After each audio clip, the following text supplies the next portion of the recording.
Hey, what's going on, everybody? It's your favorite raccoon with a shitload of hair, Michi, coming back at you with another video. I'm tired as fuck, but, I kinda just went on Google and just slapped on my keyboard until I found really interesting news stories. I was originally gonna split them up into 3 separate videos, but those were way too fucking short, and plus I don't know, I just want to make longer form content than that, so. But yeah, without further ado, here our first story. Do you like science? I really like science. Chemistry, that is one of my favorite school subjects when I was in high school. It was one of the only subjects that I actually gave a shit about. So when I saw on the New York Post that nobody covered this breaking news, I was really fucking pissed, because these are the lifelong answers that humanity has been searching for, right? So we're gonna be talking about getting lobsters really fucking high, and coming from the New York Post, and if I'm reading this correctly, this is coming out of New York or Maine, but basically,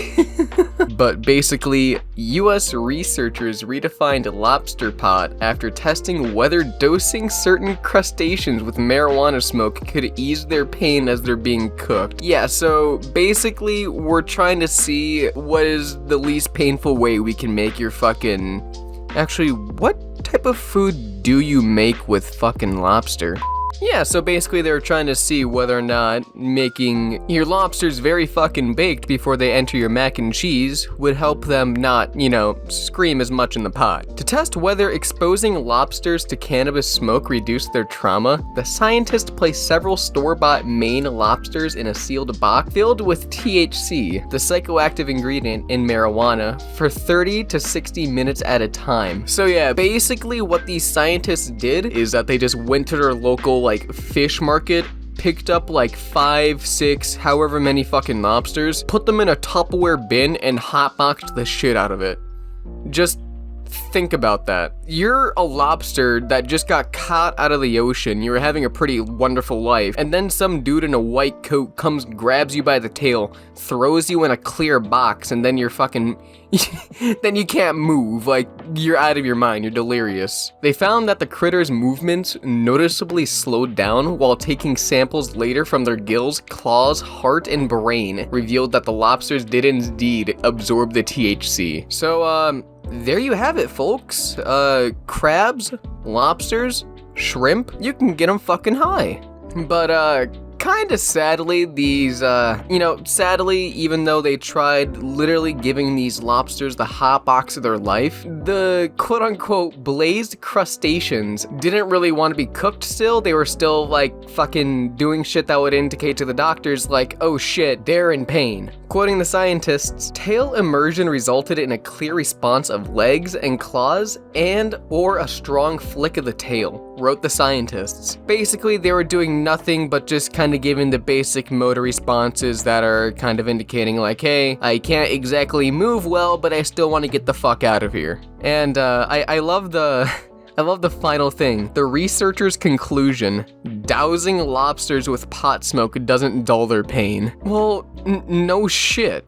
Alright, and the next story we got here is, Greg Abbott. Dear fucking God. Alright, so the whole reason why I'm even covering this is, I have a shitload of family in Texas, and I'm not gonna lie, I'm kinda worried about them right now. Not only is there a fucking heat wave meant to cook them alive, but now we got Greg Abbott literally signing a bill to let the purge be probably legal within the next year. Literally, yesterday, Greg Abbott signed in a law that allows Texans to carry handguns without a license or training.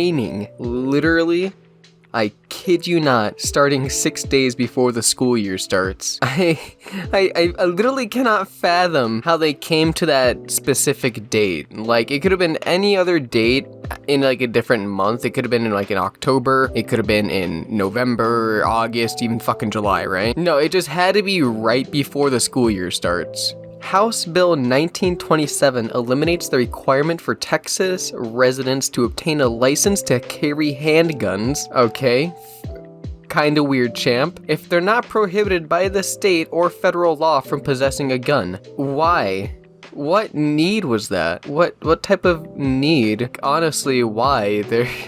What type of utility or use is that law? Abbott's signature seals a win to conservative activists who have long sought the measure without success. Who the fuck wanted this? No, literally, tell me one person who said, yeah, I don't think people should need regulations to have a firearm. Yeah, just, you just turned 18, you just turned 21 here. Here's a fucking AK-47. Here, go on your jolly old way. Before approving the bill, the Senate tacked on several amendments to address concerns by law enforcement groups that opposed permitless carry, worried it would endanger officers and make it easier for criminals to get guns. Yeah, no shit, Sherlock.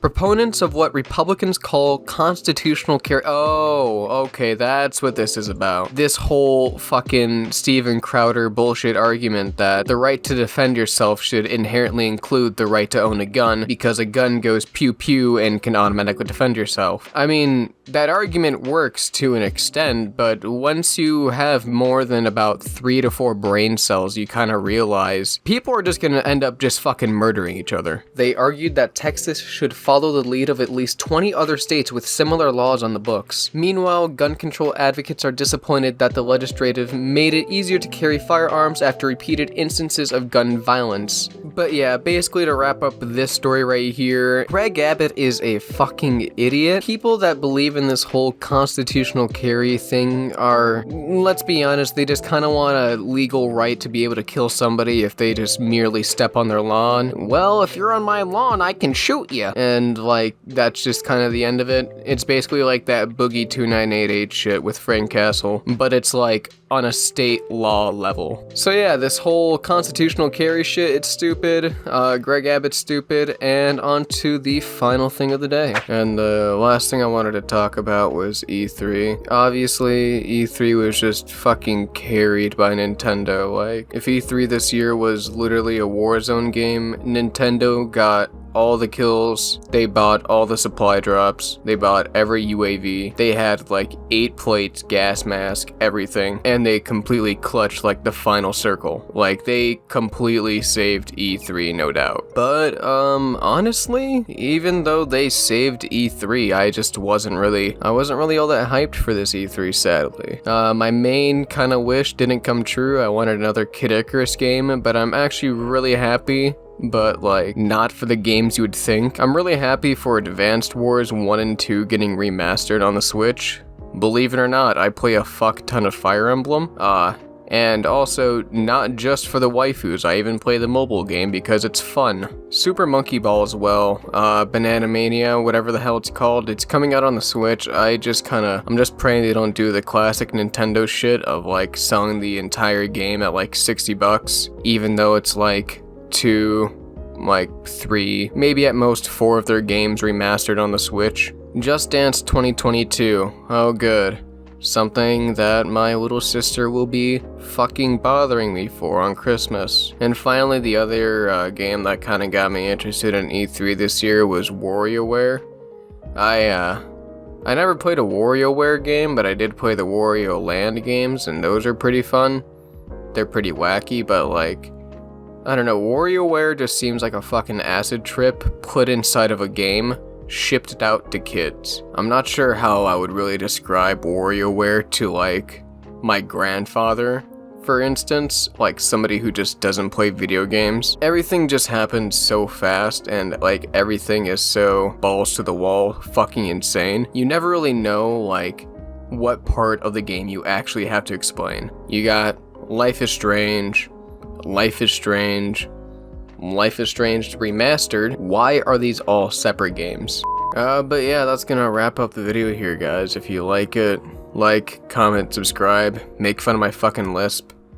I can't really pronounce words all that well. I required speech therapy as a kid and that didn't fucking work. But anyways, this is Michi, going the fuck to bed.